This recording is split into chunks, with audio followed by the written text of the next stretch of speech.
And my dad answered with a very short, one-worded, but very loaded answer. Why? Hello, my name is Ashely Liliana, and I am a Latinx who has lived, traveled, and volunteered abroad. In this video, I will be sharing my story of how I told my Latinx family that I'm quitting my job to go and travel the world. So to make it easier to follow along, I broke up my story into 3 different parts: the decision, telling my parents and family, and lessons learned. So let's get into the first part of the story, the decision.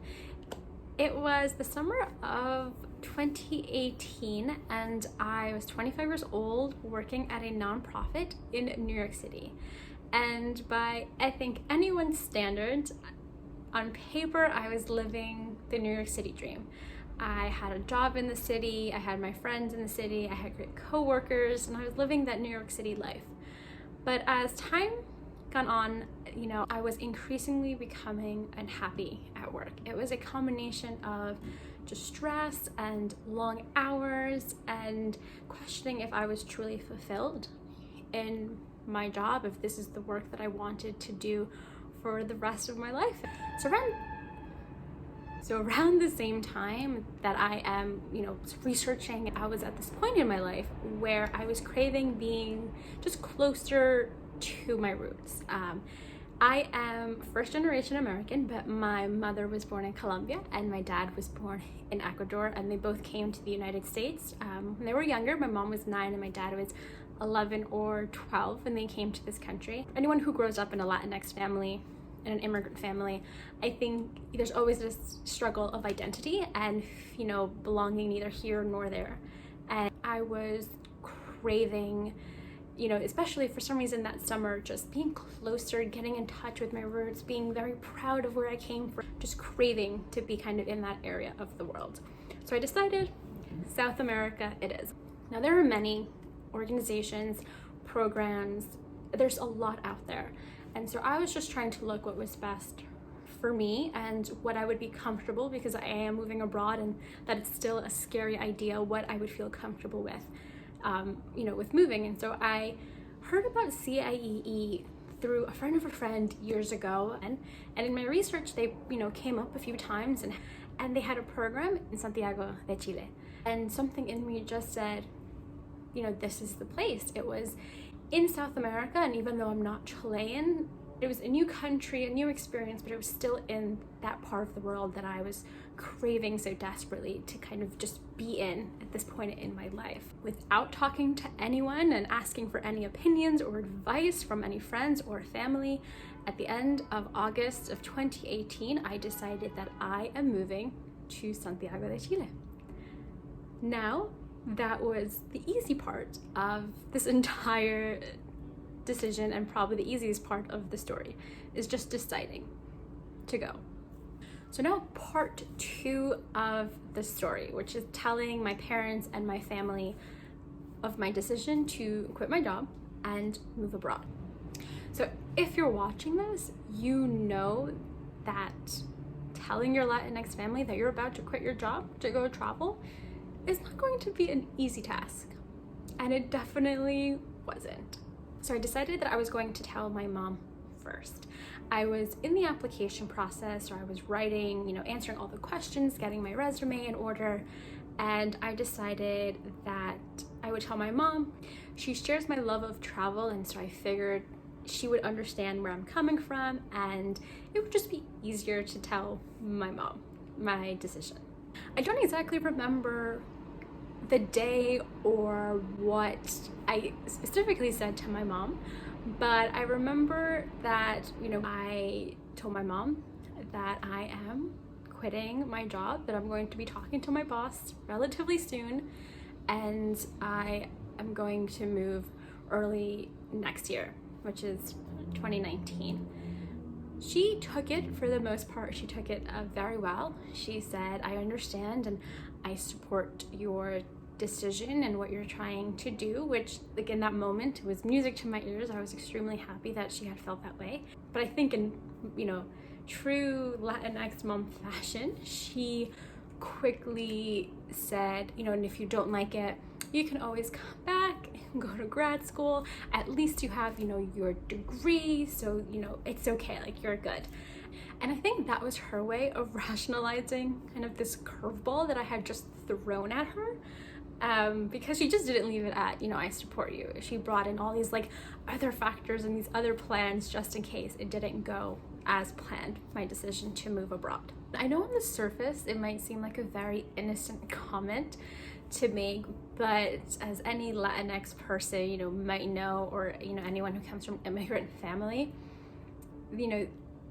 your child saying that to you definitely is concerning, I think, for them, and they struggle with it. And so I think it was just her way of trying to just make the situation, a little bit easier to accept the fact that yes, I did have my degree, and yes, I could come back to grad school if I suddenly woke up one morning and said, okay, I don't want to do this, I don't want to live in another country. And so, it wasn't like I felt like it wasn't a complete support at the time, but it definitely was nice just to hear the words, I understand and I support your decision. It was now maybe like mid-October of 2018, and I still had not told my dad of my decision. So now my parents are separated, so that's why I told my mom first, and I now had to tell my dad. And I prolonged telling my dad for as long as I could, so about a month and a half now. I just knew what that conversation would be like. My dad came from Ecuador. He did not finish school. My dad valued, education, getting your degree, working at an office job. Like all of those things were very big milestones for him. And so I just knew telling him that I was going to quit my job to go just wander and see the world was something that he wasn't going to take lightly. And I was correct. But things were moving with the application process. And so one day at work, and with my mom's push, basically, I decided to call my dad and tell him, my plans. I had an hour lunch break. I went down, and I worked at Wall Street at the time, so I walked to the water, and if you can just imagine it, it was a beautiful, chilly fall day with the Brooklyn Bridge kind of, as my backdrop to have this really intense conversation with my dad. And as I, expected, it didn't do much. After I finished my whole, speech of me moving and why I'm moving and trying to give as much detail as possible, there was this silence. And what I'm pretty sure was only about 3 seconds felt like 20 minutes of just silence on the other end of the line. And my dad answered with a very short, one-worded, but very loaded answer. Why? And my heart sank, because whether it was his intention or not, I could just feel the disappointment in his voice, and just even through the phone I could feel in a way I had let him down by my decision. He asked me many, many more questions. It almost felt like just an interrogation, basically. And I answered every question as much as I could with as much detail, again, trying to just put to rest any doubt and any concern that my dad had. But at the end of that conversation, he basically said, I disagree with you. I don't understand, but you're my daughter, and I know that you are going to do it anyway. And in that sense, yes, he's right. And after the fact, we did talk about it many more times in person, over the phone. He talked to my mother. My mother tried to explain to my dad, my Latino dad, why Ashely wants to do this. To this day, doesn't fully understand why, and has this hope, I think, that when I magically turn 30, or just basically at any point in my life, that I will just say, okay, I'm ready to settle, make New York City a permanent home, and to find a real job, basically.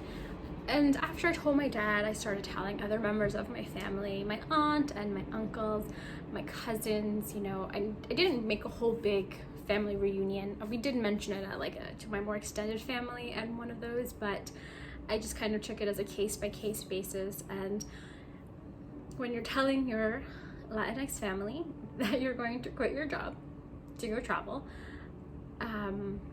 it is what you expect it to be. It was, some members were very excited and thought it was very cool and interesting, and then other members had loads and loads of questions.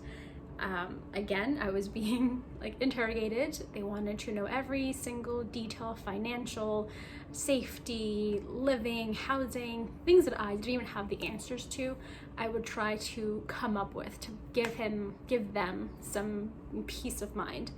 And whatever I did or said, they still tried to put just any doubt, in my mind of the decision that I was making was wrong, and for me to kind of just turn the wheel around and decide that, actually I don't want to do this, I'm gonna stay and get a job again and, kind of come to my senses. And in February of 2019, my mother, my uncle, and my aunt, took me to the airport to see me off. My dad did not come. He, whether it was a combination of, not being able to make it, not agreeing with my decision, just too hard to see his daughter, walk away and board, this flight and head off on this journey. It did hurt my feelings not having my dad there, not feeling the support. But nonetheless, I said my goodbyes and I, made my way to start this new adventure that was, moving abroad. The experience, of course, like with any experience, is, has its ups and its downs. Moving abroad is not easy. I think it's easy to romanticize it and romanticize travel, but when you are putting roots and starting a life somewhere else with a new job and a new culture, and although I spoke Spanish, basically almost a new language because a different dialect, it is hard and it is difficult and there are challenges, but in all, my experience was absolutely amazing. One of the most fulfilling and rewarding experiences of my life. So now moving on to the third part of the story, lessons learned. At the time, I was 25 years old, and 25-year-old me was very protective of my dream.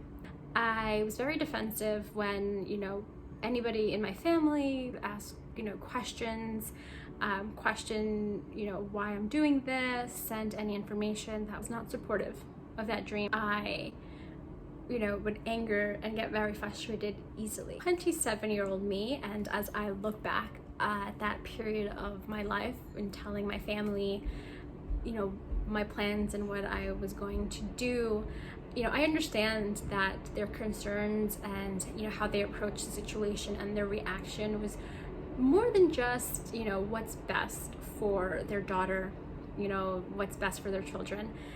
It came from a much deeper place than that. If you're Latinx or first generation American, I think you can understand where I'm coming from and also understand the difficulty that it is to tell, your parents or your family or your grandparents your decision. Although my parents came at a young age, it was ingrained in them and in my brother and I that, the path and the expectation, is to go to school, to graduate, get your degree, then get a job, get the promotion, work your way up the ladder, buy a house, like all of those stepping stones and all of those, milestones in life, you had to achieve.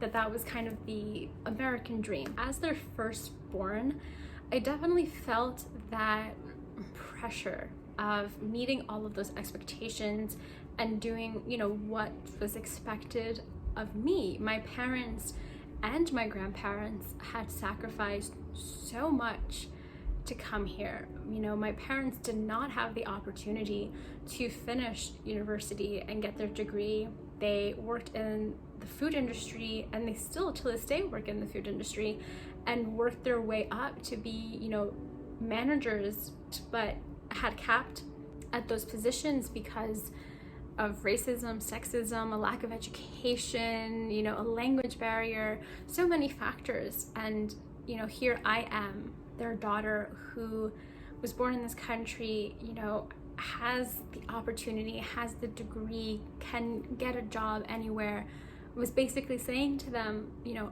I don't want any of this. I don't want to have that 9-to-5 job. I don't care for the promotion. I don't care for buying the house. Basically, you know, this idea of stability I just didn't care for. I wanted to quit my job to go and travel the world. And I think for them it was so hard to just wrap their head around this. And I think for them it was a disappointment and a letdown. And at 25 years old, I understood that, but I didn't care at the time, in a sense. I couldn't fully understand what that meant, what my decision meant for them. But 27-year-old me understood what that decision meant and where they were coming from. The reaction for my decision to move abroad stems from their beliefs and their experience, you know, and how they grew up. You know, it wasn't because they didn't love me, but it hurt. So the lesson that I learned and that I would tell my 25-year-old self and you is to come from a place of just true understanding. I know it's going to be hard to tell your Latinx family your decision, whether that decision is to quit your job, to go and travel the world, or, you know, switch careers or change your major if you're still in school. But come from a place of understanding. So wherever you are on your journey, whether you are still deciding if you're going to make the move abroad, have started telling your Latinx family, or it's been a few months or weeks or years since you've told your family, I hope that by me sharing my story of telling my Latinx family that I've decided to quit my job to travel the world makes you feel a little bit less alone. Thank you so much for watching, and I will see you next time. Ciao. I almost forgot. Clearly I'm new at this. If you want to stick around, please consider hitting the subscribe button and the notification button to get notified on when I post a new video. Okay, ciao.